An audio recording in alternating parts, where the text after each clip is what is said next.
Hello. Woo! I'm doing my best Ron Burgundy right here.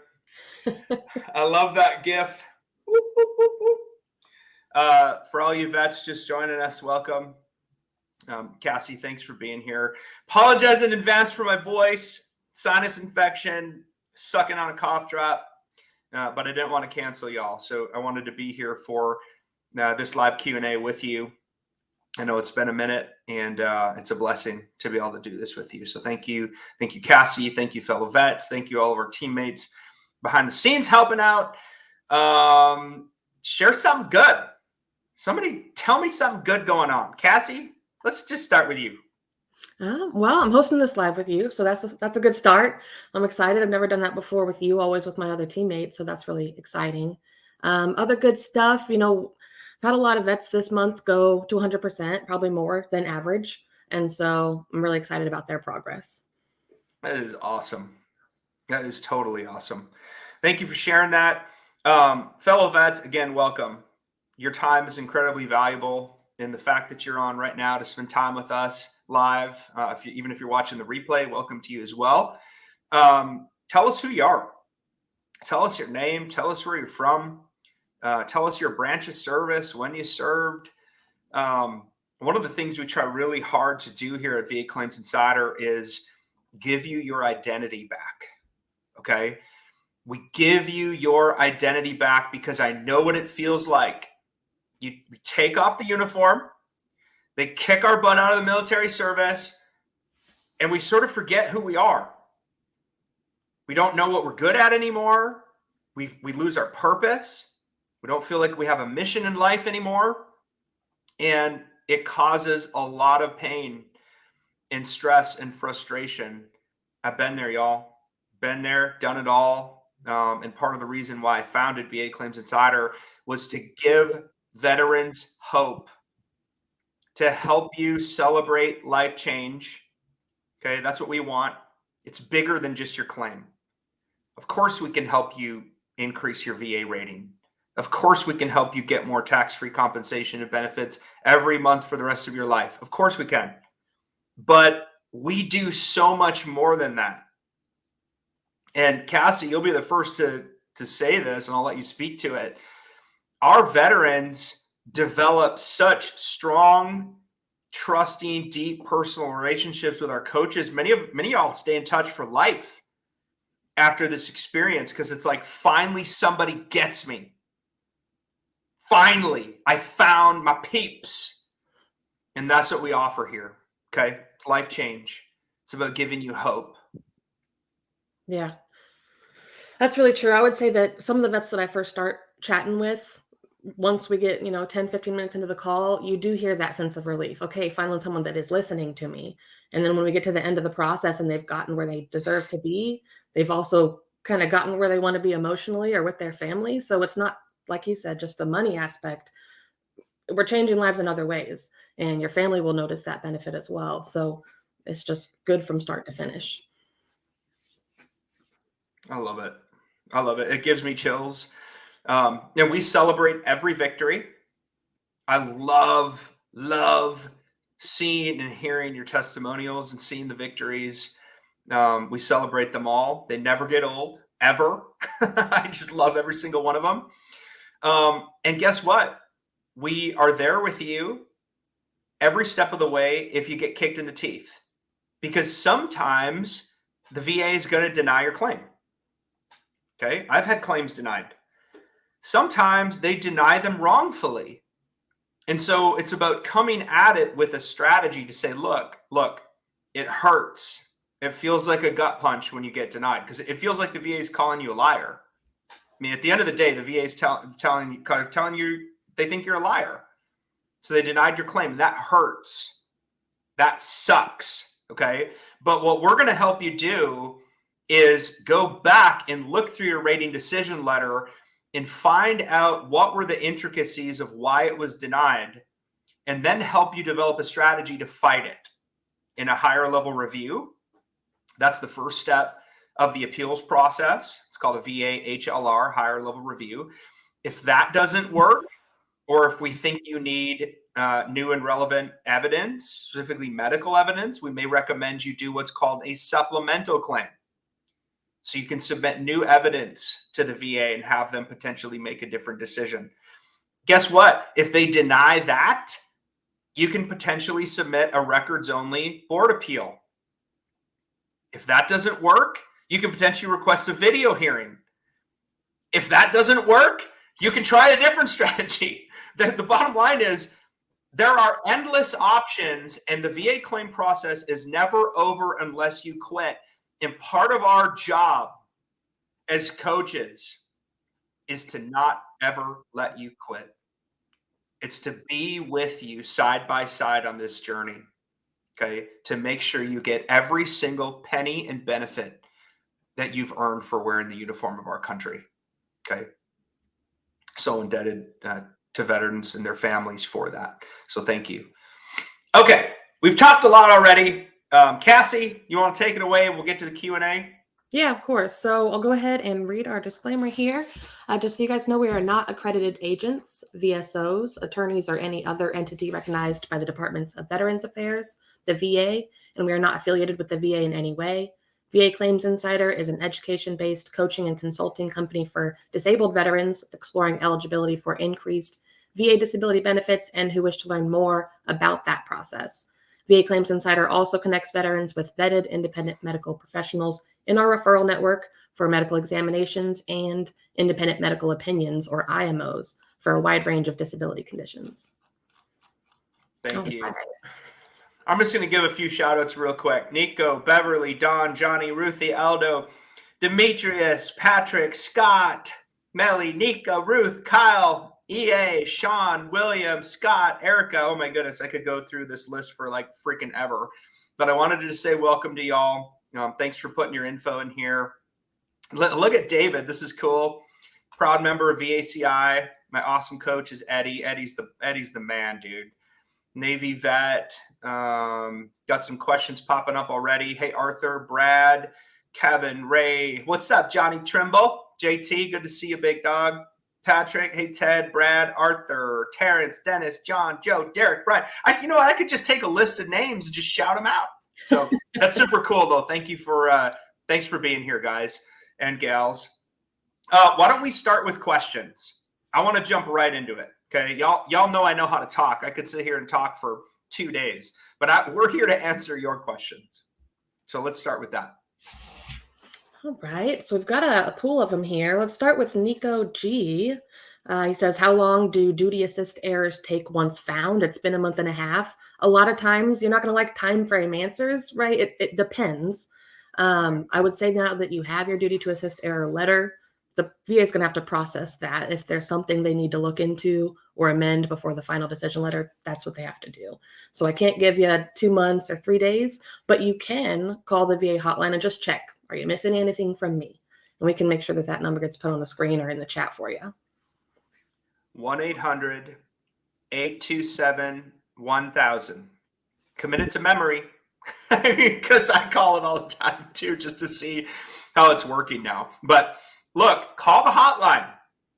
There it is on the screen. If you've got questions about your claim, you're curious about why you did or didn't get a C&P exam, you're wondering why it's taking so long. Is anybody reviewing my evidence? How come blah, blah, blah, blah, blah, blah, blah. Okay. Payment issues. Call the hotline, 1-800-827-1000. Speak to a rep. Ask him or her what's going on.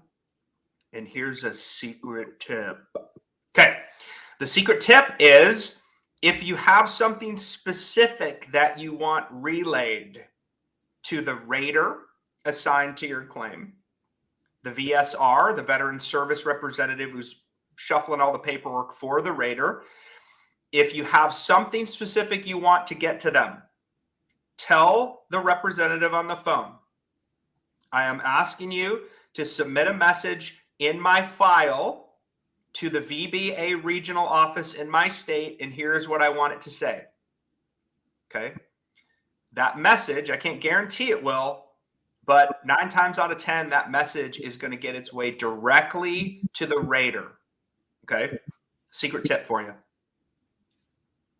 We love knowledge nuggets around here, so stick by and you'll get some more. Let's see what other questions we have. John Sweeney says, is it better to send one claim at a time? And that's a great strategy question, right? A lot of times we tailor claim strategy to every veteran specific situation. It can be good to send fully developed claims, one strong one with all the evidence and get it sent through quickly. Sometimes part of our strategy is to bundle some claims. So there's a couple different pathways there. Yeah, it's a little bit nuanced. I would agree, Cassie. John, if you already have a VA disability rating, okay, you have some percentage, but maybe it's not the one you think you should have, I would recommend you take a very targeted, strategic approach and only submit one claim with 1 to 3 disabilities max, maybe 1 to 2 disabilities max in that one claim. Okay. The only time I would recommend submitting one claim with a whole laundry list of disabilities is if you're in the pre-discharge status. So you're getting ready to leave the military and you're trying to put everything in your file that you might be eligible for. Or if you've never filed a claim before, okay, if you're a first-time filer, you have no VA disability, no rating at all, not even 0%. I would recommend you put one claim with a whole laundry list of disabilities that you're suffering from that are in your medical records. But if you are not in that camp, you're already a veteran, you already have a rating, and you're going for an increase, I would recommend you be very strategic. Why do we recommend that? Okay. If you try to submit a whole bunch of disabilities, it is going to take forever to the VA for the VA rater to adjudicate that claim. Multiple C&P exams across multiple disciplines. The VA is already backlogged. You're going to be sitting there twiddling your thumbs, and that sucks. Okay. Versus if you do one or two disabilities in the one claim, chances are the rater is going to be like, oh, thank God, there's only 1 or 2 disabilities here. They're going to schedule you for your exams, and their job is to rate that claim and get it off their desk as fast as possible. Okay. So like they're smiling when they see you come through with one claim with 2 disabilities, and they're like, holy crap, I could have this thing done in, I don't know, 60 days, 45 days, 30 days. So that's the more kind of nuanced answer of what we recommend around here. Great question. Let's see. Patrick Morrissey says, are there circumstances when you shouldn't have to go to a C&P exam? I will say a C&P exam or compensation and pension exams will usually always be scheduled or done once you file a claim. Now, whether you end up having to go in person for it, or if it ends up being an ACE, an acceptable clinical evidence review, which is just a records review, there will be one done. So shouldn't have to go. I always recommend to go. If it's scheduled, go. If you don't have to be in person, you don't have to worry about it. They're just going to look over everything you've submitted. 100%. That's it. This is a great question, and I think there's a few different parts to it. Cassie, you answered it perfectly. I really want you all to home in on what I'm about to say. Okay. I have seen Reddit threads, Facebook groups, other companies who claim they help veterans with disability claims. I have seen them tell you not to go to your scheduled C&P exam. I'm telling you right now, that is insanity. Okay. If you get scheduled for a VA C&P exam, you go. Okay. And here's why. Okay.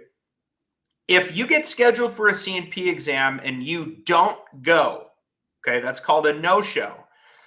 What the VA rater is then going to be forced to do is they're going to have to make a rating decision based upon the evidence and the evidence alone. And some of that may be old evidence. There might not be a current diagnosis. There might not be a clear nexus. There might not be documented symptoms. Guess what? In my opinion, it's easier for them to either deny that claim outright or leave your rating unchanged, potentially even lower your rating. I've seen that happen. So our advice, okay, and there's no hard and fast here. I'm just telling you what our advice is. If you get scheduled for a C&P exam, you go, okay, and we'll help you prepare for that. I always say to look at it as an opportunity. It definitely feels like, ugh, I don't want to do this, but it's an opportunity for explain your symptoms, tell your story, and get rated properly. So, right on track. 100%. Thanks, Kaz. All right, we got another question here from Adrian Ward. Was stationed in Germany at the house, slipped on a rug, and my hand went through the glass. Some cutting of tendons happened, and ultimately, because he was at home, he feels that the VA denied it, said it wasn't service connected. It's not true that you cannot be service connected for things that didn't happen necessarily on the base. If you were at home, if you got in a car accident off base, but you were active duty, you can file a claim for it. Now, you just want to make sure you have the right evidence to support it. A current diagnosis of, the severity of the condition now, if it's still affecting you, and then a medical opinion linking it back to that initial incident.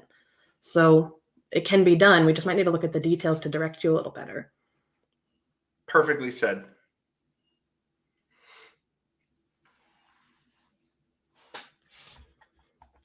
Let's see. We got a couple other pools of questions here. I'll take the opportunity to say here what's on the screen. Ultimately, we do these videos because we want you to get some information about what we're doing here. If you want to join in, talk to me as a coach or some of our other great coaches, go ahead and use our elite membership sign up. It's free to sign up. It's free to talk to a coach and chat about your strategy and figure out where you can go with this. So go ahead and sign up, and let's talk to you here pretty soon. Heck yeah, y'all. Awesome. I think the best part about our program, gang, is we've structured it so that if we don't win, you don't pay. Simple as that. Okay. We are very open and upfront that we are a for-profit company. We do have a fee at the end, if and only if you get an increase. I won't go into the full detailed list, but we have a link on our website about our price list in case you want to review it.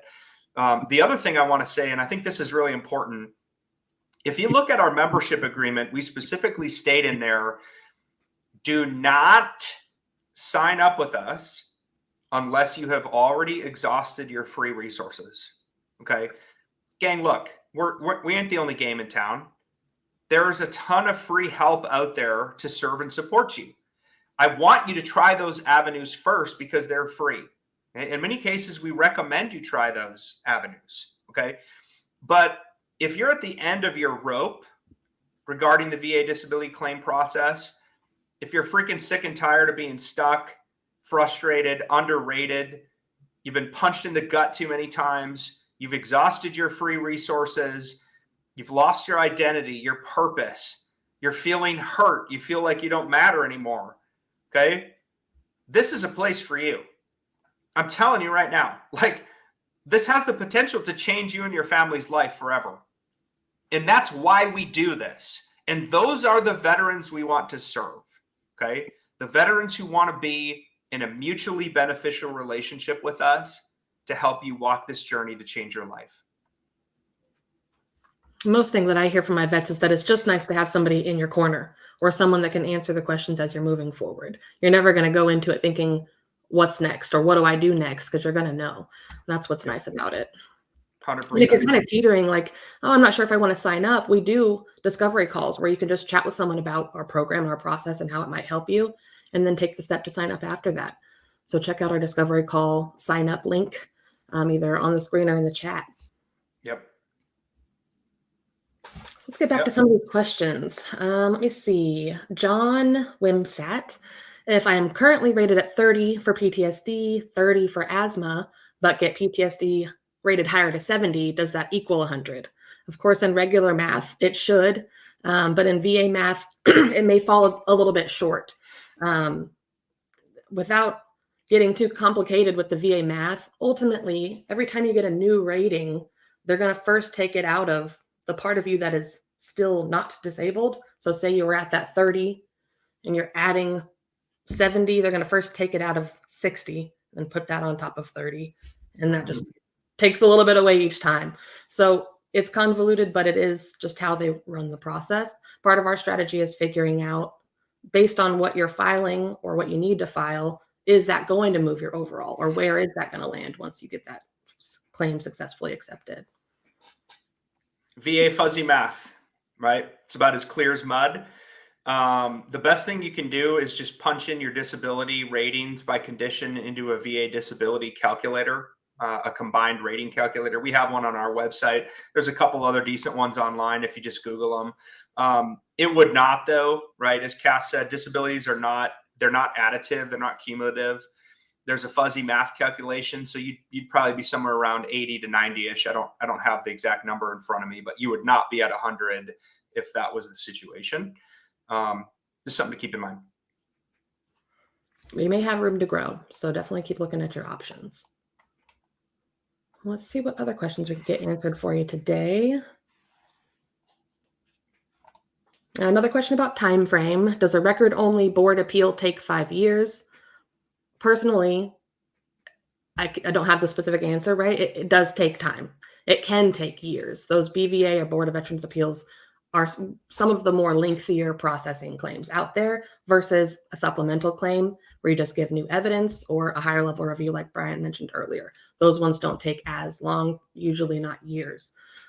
Everybody's situation is a little bit different. Yeah, I've seen a records only board appeal take like 120 days, and I've seen another one take 5 years. So it's difficult to say, Patrick. It really depends on the complexity of the appeal, how many conditions are under appeal, if you have to get scheduled for new C&P exams, et cetera, et cetera. So it's more of a nuanced answer than just, can it take 5 years? Well, yeah, it can. I don't think it would.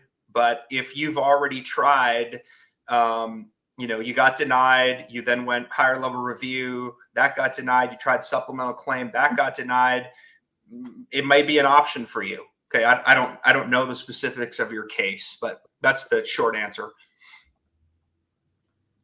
Good stuff. Patrick's coming in with a lot of good questions today. So he says, can you tell me, how do you ask a private doctor that you've been seeing to fill out something like a DBQ, which is the VA's disability benefits questionnaire form, and provide a nexus?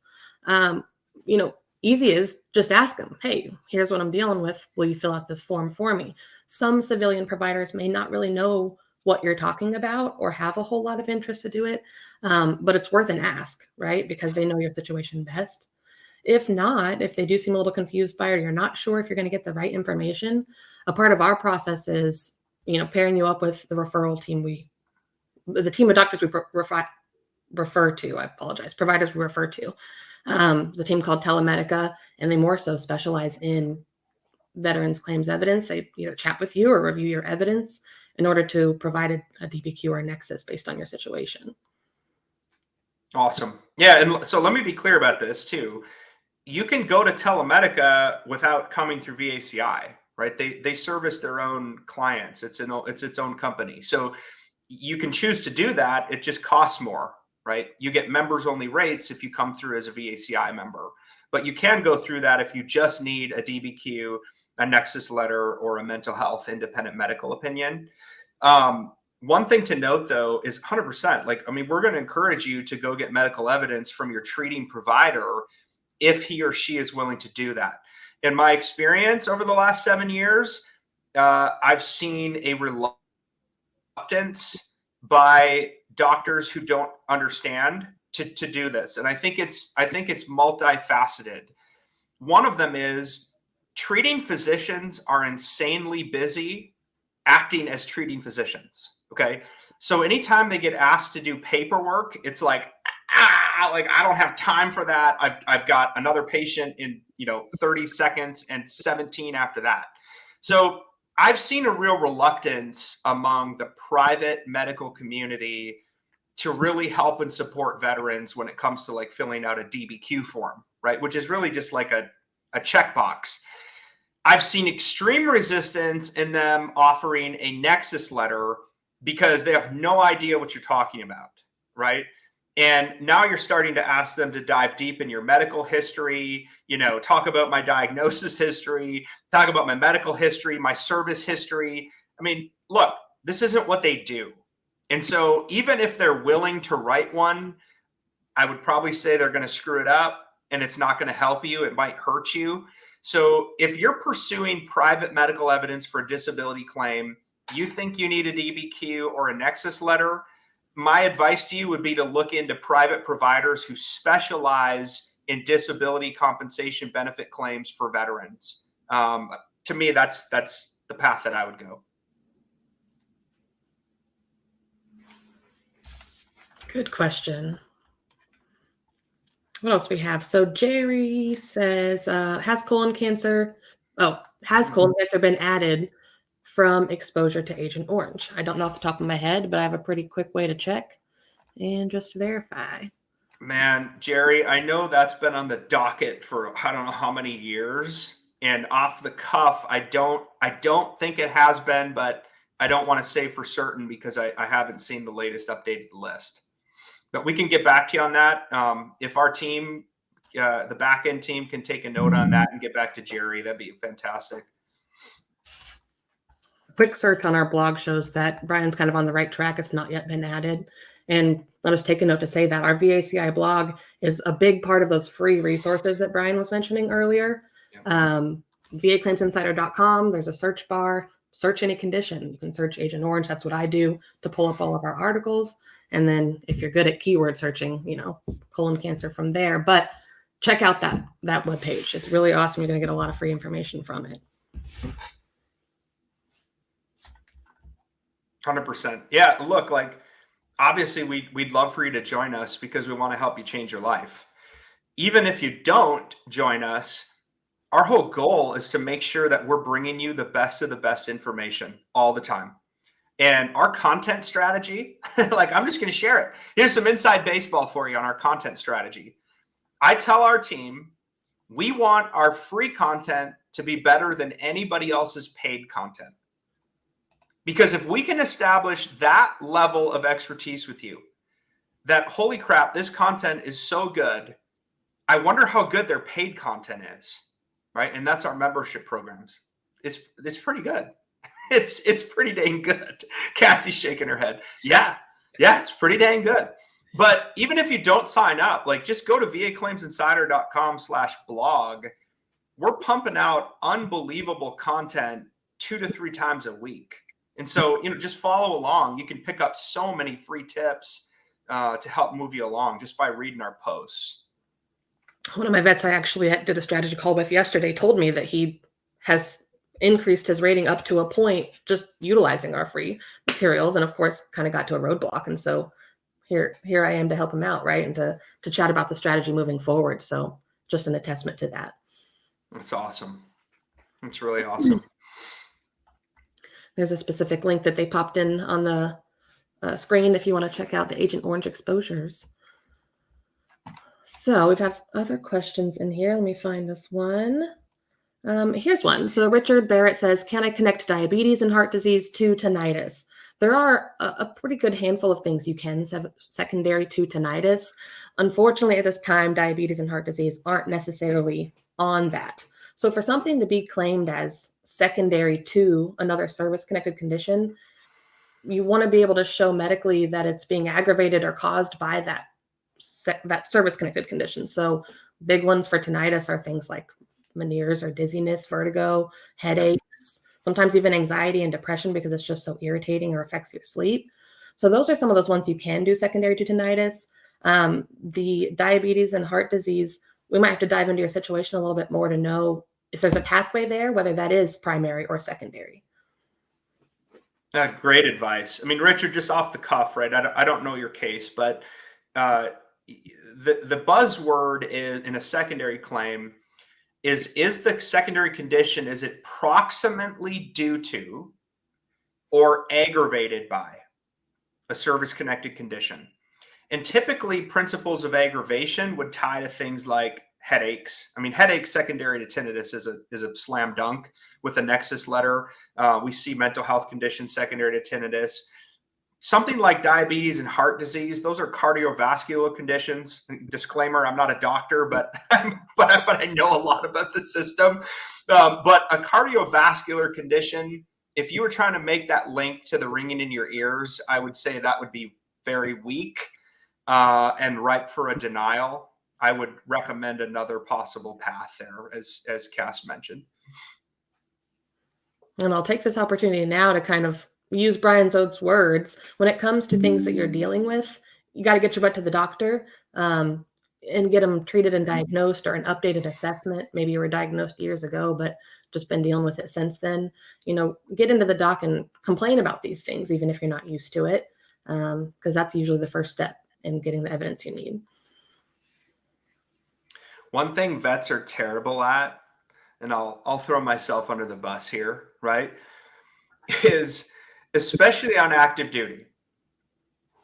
We're not going to go whine and complain and check into sick call and fall out of formation and miss PT and be the weak guy or gal who can't deploy with the unit or who gets ostracized for being the pansy. Come on, let's call a spade a spade. We don't do that when we're on active duty.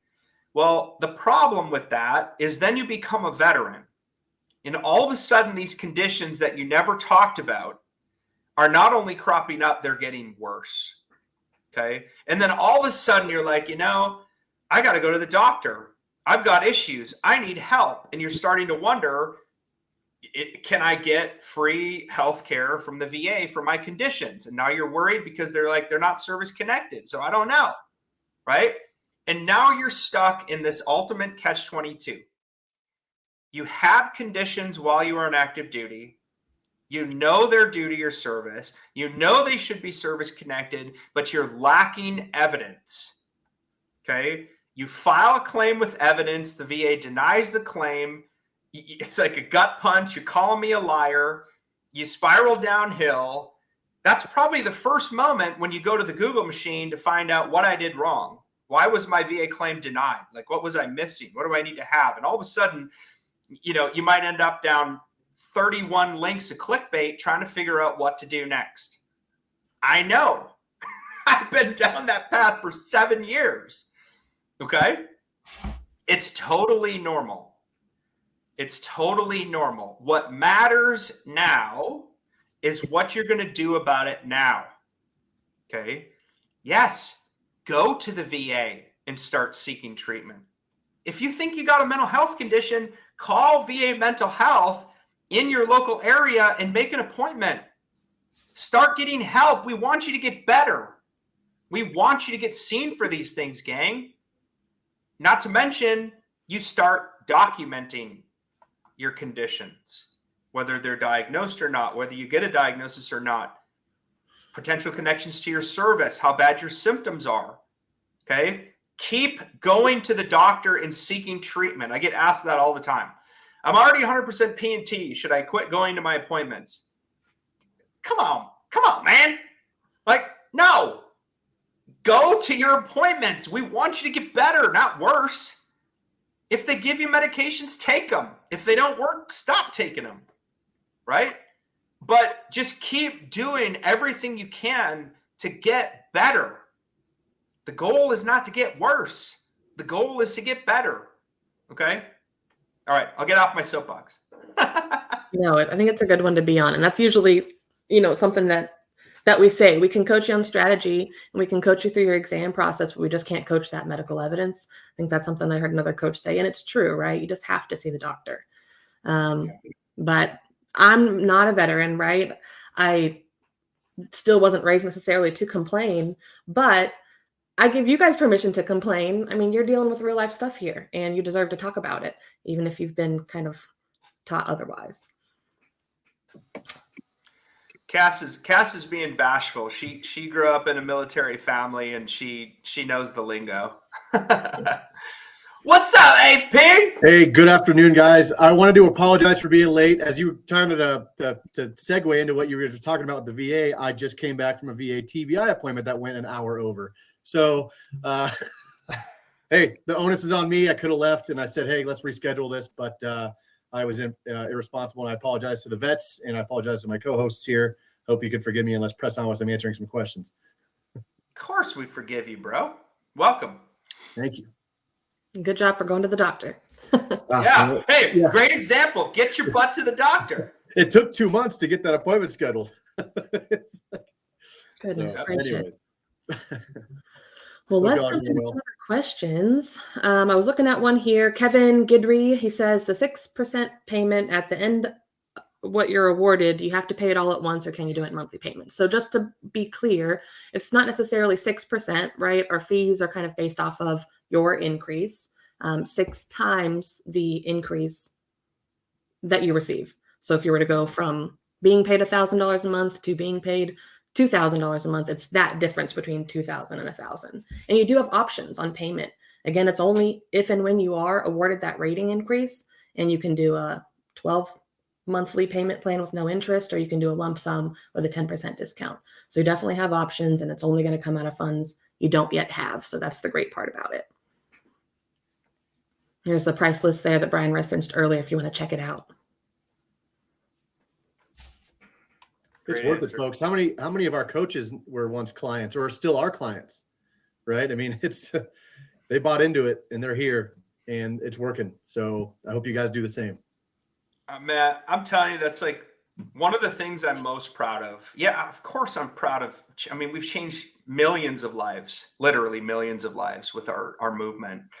But I absolutely love the fact that a lot of our veteran clients who are in our elite membership program, they get their new rating, they have their life changed, and the next conversation is like, hey, are you guys hiring? I would love to come on and be a coach.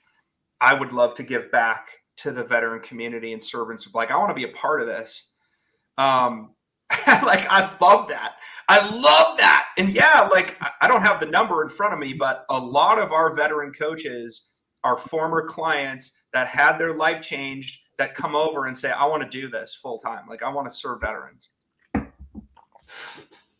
Yeah, it's got to be double digits at this point. I know my boss, Caleb, great guy. He's tried and true, swears by this program, and it shows in his deeds every day. So, if you're on the fence, folks, he's at 100% P&T right now, and I think he came at 60 or something along those lines. Yeah. So not to throw his information out there, but I think he says it in Coffee with the Coaches all the time. He's probably said it on his own live as well. Yeah. And, my father used the company as well. I think amidst working through his rating increase, he retired from his federal job and then did exactly what Brian said. Hey, can I help? How can I help? And he's been doing it ever since. So he reached his goal as well.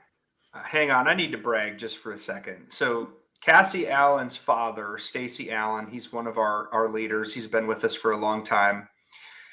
This guy, man, I was speaking at an event in San Antonio. It was a veteran event, and we were talking a little bit about, how we serve and support veterans. And there's a bunch of people there, and I noticed this guy was like, he clearly wanted to talk to me, but he didn't want to cause a scene, and he didn't want to interrupt a whole bunch of other people. And he was like one of the last people that I got to talk to one-on-one. And he shook my hand. He gave me a big hug. He's like, hey, my name is Stacy Allen. I drove here from Houston just to say thank you. And we were in San Antonio. And it was like on a work night.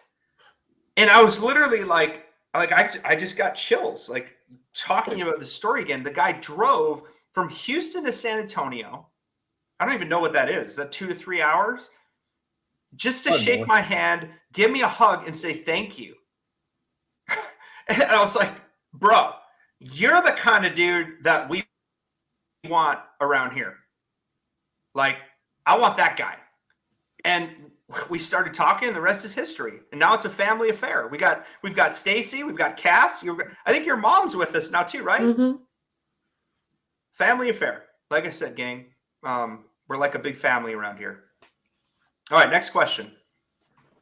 I think I see one. Are coaches former VSOs, and how are they trained to be coaches? Well, no, we're not VSOs. We actually get more training than VSOs, and we are trained through a several-week boot camp that onboarding. And a lot of these veterans have experience within the VA process prior to them coming here, whether it going through it themselves or, helping out their friends, or I'm sure there are probably some that were VSOs at one point. I know there's a couple of prior Raiders that work for us here at VA Claims Insider. So the training is intensive. It's, you got to study, you got to be on those books and reading up on the material. 38,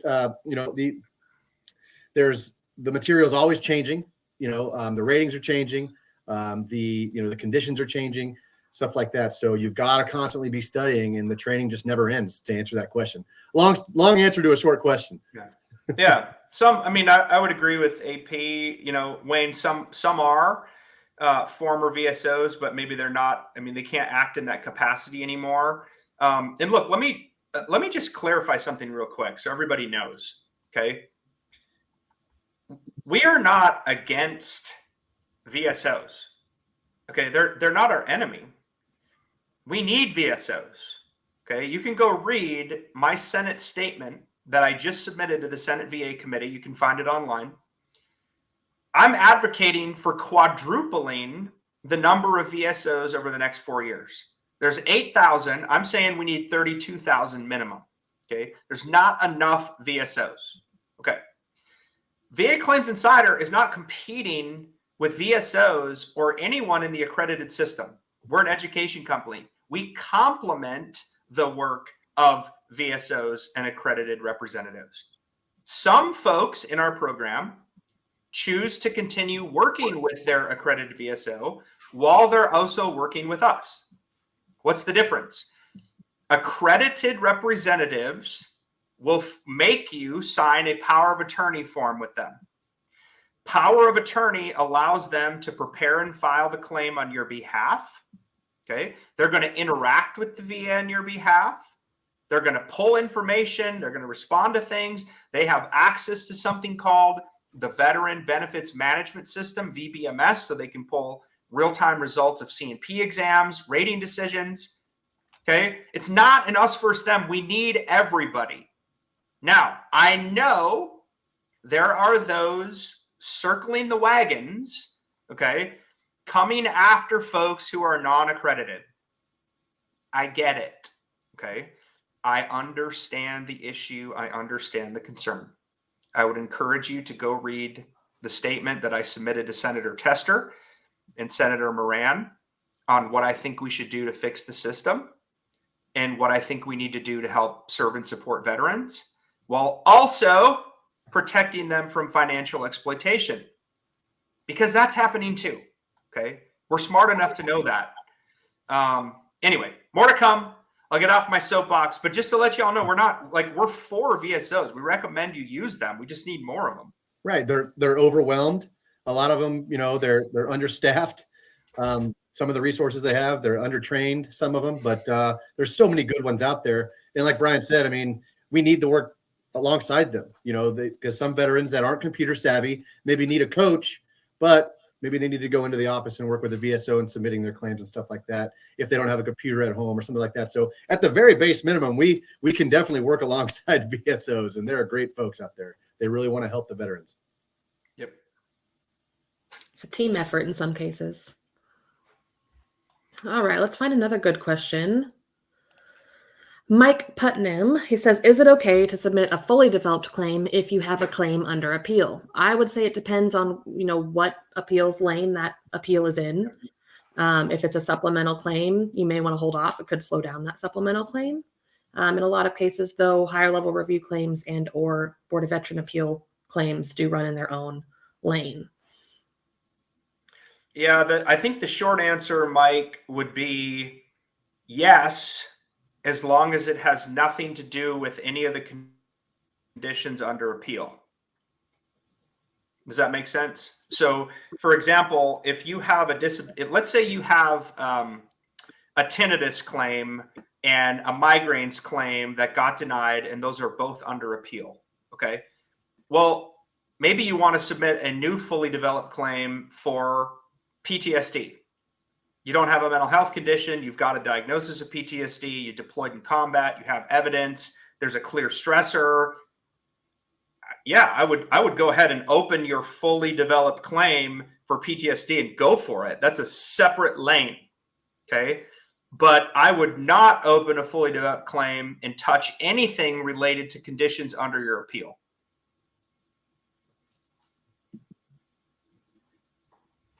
Good stuff. Good question. Got another one you want to pick, Andy? Let's see. Ellen has a question. How do I prove that I have not had work or have not been able to hold a job since my military sexual trauma event many, many years ago? I do have a PTSD diagnosis with the VA medical and am treated for MST. I keep being denied, and I am now working on a supplementary claim.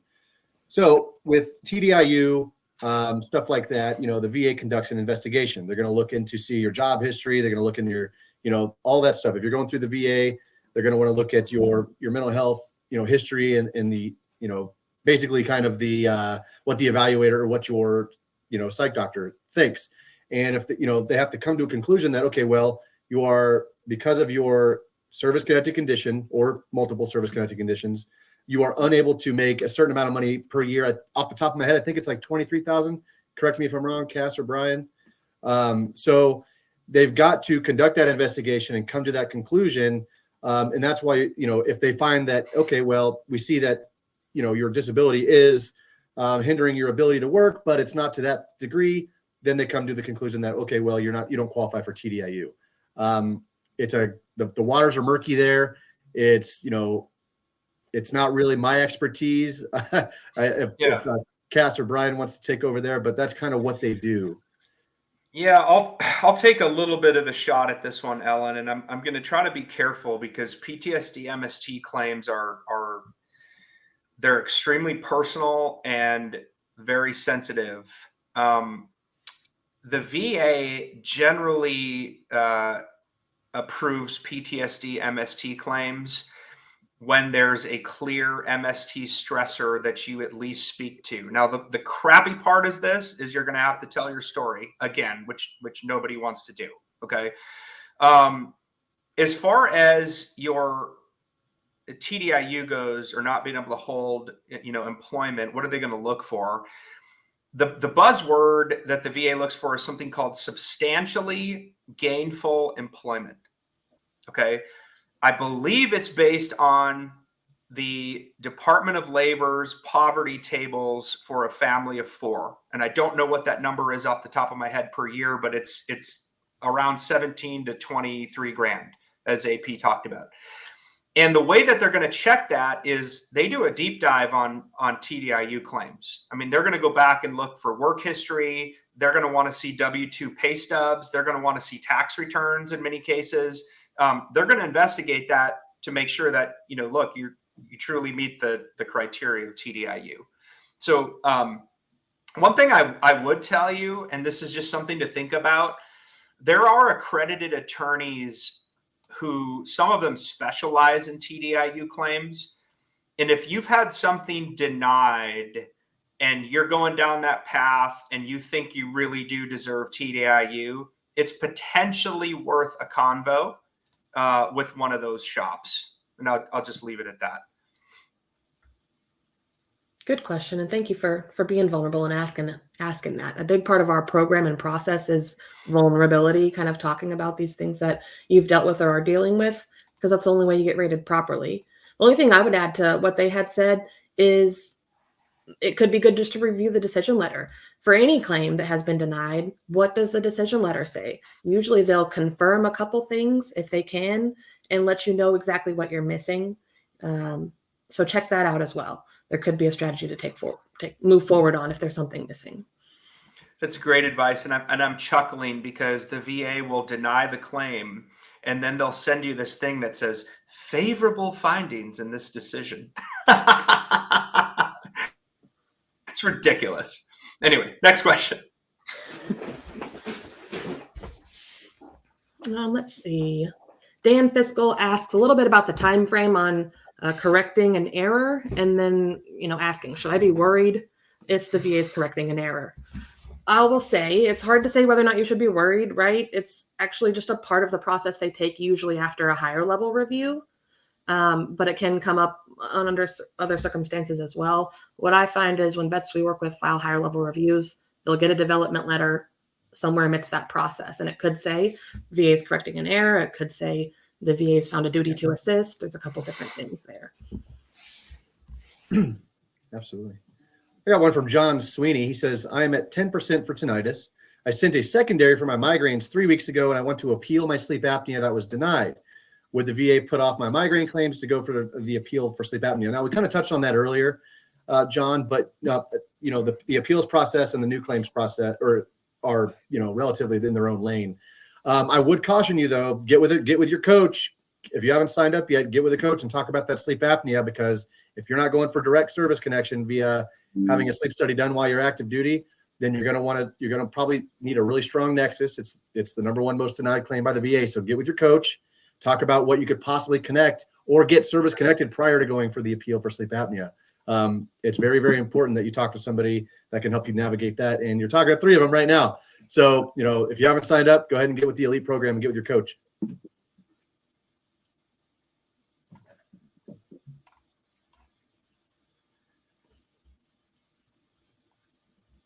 All right. Terrence has a good question, which I think a lot of people can gain some knowledge from. He says, what to plan on C&P increase for PTSD? So how to prepare, I'm assuming.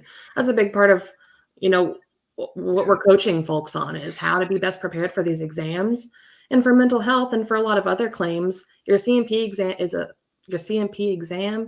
time for you to go in and advocate for yourself, for your symptoms, frequency and severity of those symptoms, and for mental health, your occupational and social impairment, right? How are your relationships affected? How are you affected in the workplace? All of those things are going to be helpful. My main tip is don't hold back. Don't leave with anything left unsaid. You deserve to really talk about everything you're dealing with. Yeah, remember, it's occupational and social impairment is what you're being rated off of. As Cassie hit on. How is your personal life affected by what you went through? We teach on Mondays mental health. I think we teach 2 mental health classes a week at least. And, I touch on that. I get kind of personal into mine because I'm 100% rated for combat PTSD. And I could go down that deep, dark rabbit hole of how I was affected by, and it's things like you might not even think about. Went through a traumatic experience where I lost my team leader in a gruesome way in Baghdad. And that spiraled me into being a man that I did not like. The way I treated other people, the way I approach relationships. So you got to dissect how you changed from when you first went over there or joined the military into the person that you became when you came back. And then 6 months later, the person that you became then in a year, because this PTSD progresses.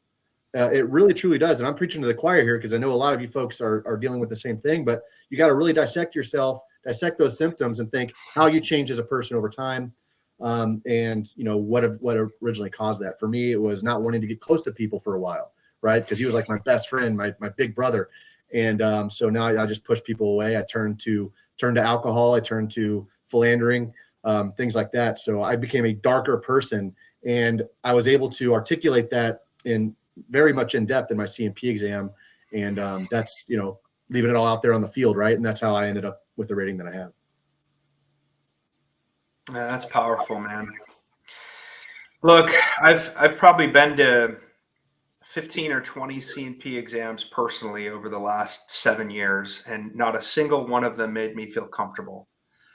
I don't like them. And I chuckle sometimes when the VA says, well, the VA disability process is not adversarial. Really? Really? Okay, because it sure feels like it's pretty doggone adversarial sending me to some private doctor who I don't know, who's not treating me, knows nothing about my case history, and this person is standing between me and the benefits I earned for wearing this uniform for me and my family. That sounds pretty freaking adversarial to me, okay? I get it. I 100% get it. Our teammates get it. AP gets it. Cassie gets it. Everybody gets it, okay? We will teach you some critical C&P exam tips and how you prepare, okay? Because it is important. And look, to all the yahoos, I've heard all the stupid comments. There's companies coaching veterans on what to say at their C&P exams. Look, they're wrong, okay? I'm not going to tell you what to say at your exam. I don't know your situation. I don't know it. What I can do and what our teammates are going to do is we're going to give you a framework on a strategy. We're going to ask you some questions to try to dissect what's really going on with you. Okay. For me, it's extreme anger. Like my mental health, man, my freaking anger can go from 0 to 100 in like a second. Okay. Well, guess what, y'all? That ain't normal. That's not normal. So you have to start thinking about, oh my gosh, this happened. I became a different person. I'm now really angry. It's affecting all aspects of my life. I don't sleep well anymore. I'm an alcoholic. I'm a drug addict. I live out alone in the woods. I've been divorced 2 times. You start to get a picture of what happened to you as a result, okay, of your disabilities or your mental health. And so we're going to help you understand and unlock those things so you can tell your true story, because it's uncomfortable. It's uncomfortable. I hate telling my story.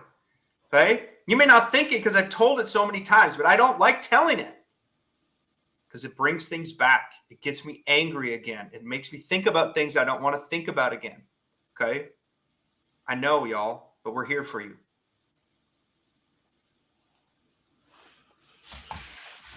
All right. Let's see if we have a question here. Oh, go ahead. Oh, no, I was just going to, close with that, saying, look, if you go in there and you close up in your mental health C&P exams, you're missing out. You've got to be uncomfortably vulnerable, as, the term Brian coined a few years ago. Being uncomfortably vulnerable that's what it's all about. I didn't want to go in there and tell this strange woman about the things that I had turned into and all that stuff. But if you don't lay it out there, you're going to get underrated. And we see way too much of that, way too much of it. Let me bring up another one. This is important, okay? A doctor you don't know, you're taking mental health meds, you got a PTSD rating, you're going for an increase, you're sitting there talking to somebody who knows nothing about you, and you're like, oh, by the way, I'm 32 years old, married with 3 kids, and I have erectile dysfunction. Okay? It's hurting my relationship with my spouse. That sucks to have to say that. Okay? That's uncomfortably vulnerable. It's uncomfortable to say it. You're being extremely vulnerable by bringing it up. But if that's what's happening, you got to say it. If you're a female, there's such a thing called female sexual arousal disorder, mental health conditions. You either don't want to have sex, you fear it, you don't want to be close to your spouse. That's a real thing. You have to bring it up. Okay? Again, these are things that we talk about because they're important to talk about them, because they're called real life things, okay, that nobody wants to talk about. That's why we're talking about them. We bring these things up to help you understand that you're not alone. We're all dealing with these things, okay? Well, I know we're getting ready to hit the 2-minute mark here. I want to say that we probably aren't going to be able to get to every single question asked, but come back to our next life week, sign up for a free discovery call to ask those questions. It's, again, free to sign up, free to get some of those questions answered, and see if you guys can put in a strategy for your claim's sake. And we may have a minute or two here to get to 1 or 2 more. I do see one that comes up pretty often from Marlena Morgan. She says, what happens if the VA cannot produce your records? I'm assuming she's meaning maybe active duty medical records. And a couple angles there, right? Sometimes they just need to be ordered. The VA might have overlooked something specific that is in there. But if you don't have your hands on them, it may take a little bit of time to come in. And once they do, they still may not have a whole lot in there. I would say don't let that discourage you from moving forward on a claim or seeing what you're eligible for. There is other pathways you can take. You just got to chat with someone and see what your options are. If you have no records, okay, an option, I'm not telling you to do this, an option is to open up and file something called a standard claim, okay? The VA has a duty to assist, to go and hunt down everything they possibly can to help you. I'm not necessarily telling you to do that or advocating for it, because we advocate for fully developed claims. And the reason why is because you can control the evidence, right? Why in the world would you want to let the VA control the evidence? I want to control the evidence. We want to help you control the evidence. And that's what you get with a fully developed claim. So, Marlena, one thing you may want to try, we've got some videos out there, and maybe a teammate can follow up with you after the call. There's a couple different ways you can go about trying to get your records. I've tried all of them with varying degrees of success just to see how they work and how long they take. I found out that literally every single one of my active duty records we're available in downloadable format on TRICARE's website. Okay. I don't have the link in front of me, but TRICARE can be a repository to help you download your military service records. Now, depending on where you served and when you served, you might have to go to the National Archives with a FOIA request. That sucks. Okay. It sucks because they're understaffed, backlogged, and it takes forever. But it does work if you go to the National Archives for records. But there's some different pathways there. It's all about the strategy, gang. Oh my gosh, it's about the strategy. Like, and y'all know this. AP knows this. Cassie knows it. Our teammates know it.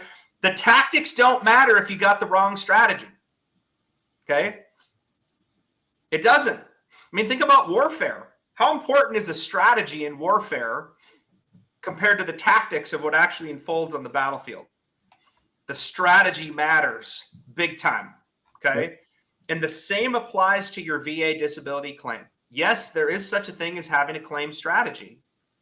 Every single veteran has their own personalized claim strategy because we're all different. We're all the same, but we're all different. Everything's a little bit nuanced in terms of what we experienced or the disabilities we actually have or the way that they're hurting us, affecting our lives, the symptoms. So join our program, get with a coach, and get a personalized claim strategy, okay, that'll be tailored to you. Okay, I'll stop there. Fellow vets, thank you. Thank you for your service to our country. Thank you for the sacrifices that you made defending freedom. From one vet to another, I truly mean that. I love you. We are here to serve and support you with whatever you need in your journey. Okay? To my teammates, I love you all. AP, Cass, thank you all. Everybody working behind the scenes to set this up, thank you. And fellow vets, thanks again for jamming with us today. Have an awesome day. See you soon. Love you guys. We'll see you around.